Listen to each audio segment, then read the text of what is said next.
وإذ قال إبراهيم رب اجعل هذا البلد آمنا واجنبني وبني أن نعبد الأصنام رب إنهن أضللن كثيرا من الناس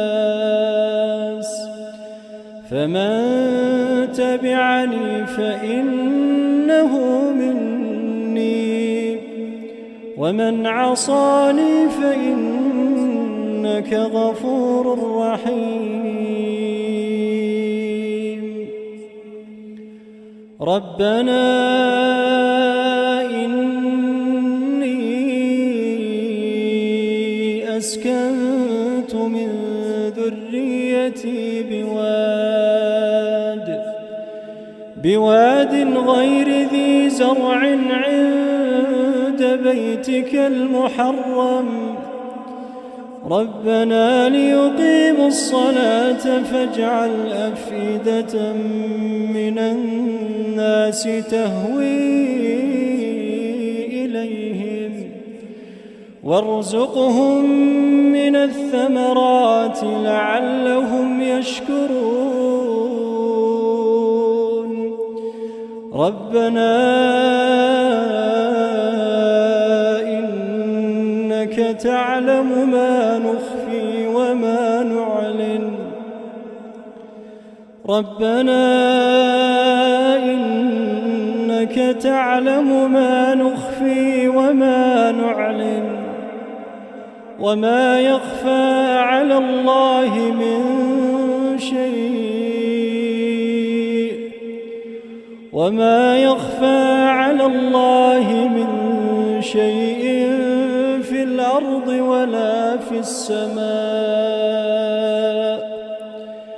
الحمد لله الذي وهب لي على الكبر إسماعيل وإسحاق إن ربي لسميع الدعاء رب اجعلني مقيم الصلاة ومن ذريتي رب اجعلني مقيم الصلاة ومن ذريتي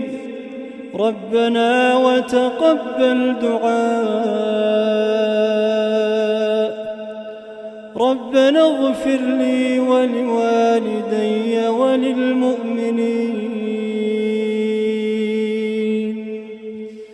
ربنا اغفر لي ولوالدي وللمؤمنين يوم يقوم الحساب ولا تحسبن الله غافلا عما يعمل الظالمون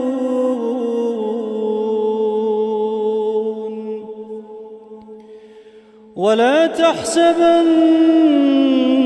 الله غافلا عما يعمل الظالمون إنما يؤخرهم ليوم تشخص فيه الأبصار مهطعين مقنعي رؤوسهم لا يرتد إليهم طرفهم وأفئدتهم هواء وأنذر الناس يوم يأتيهم العذاب فيقول الذين ظلموا ربنا أخرنا إلى أجل قريب نجب دعوتك ونتبع الرسل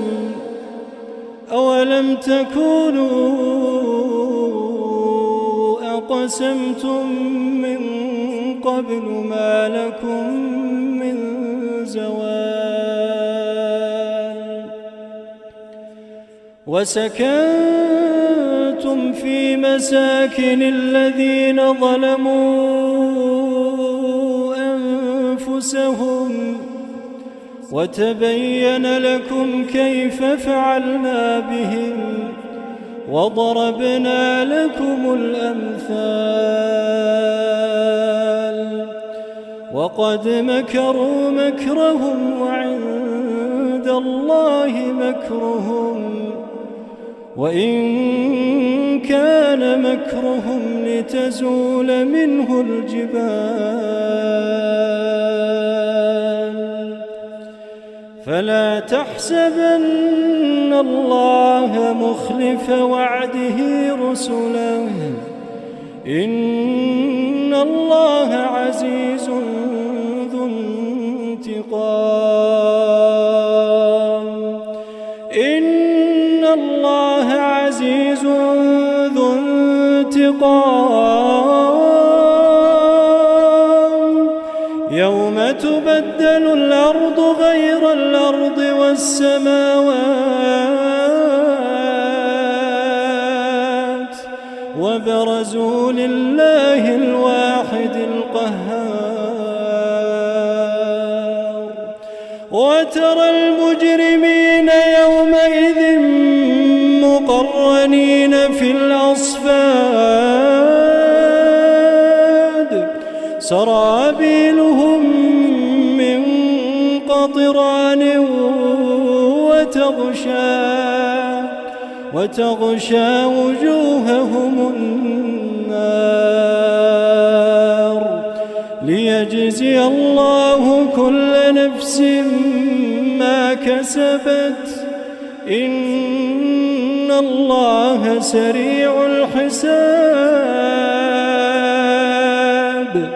هذا بلاغ للناس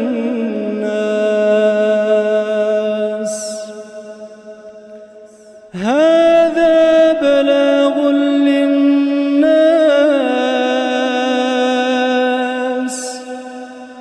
هذا بلاغ للناس ولينذروا به وليعلموا أنما هو إله واحد وليذكر أولو الألباب.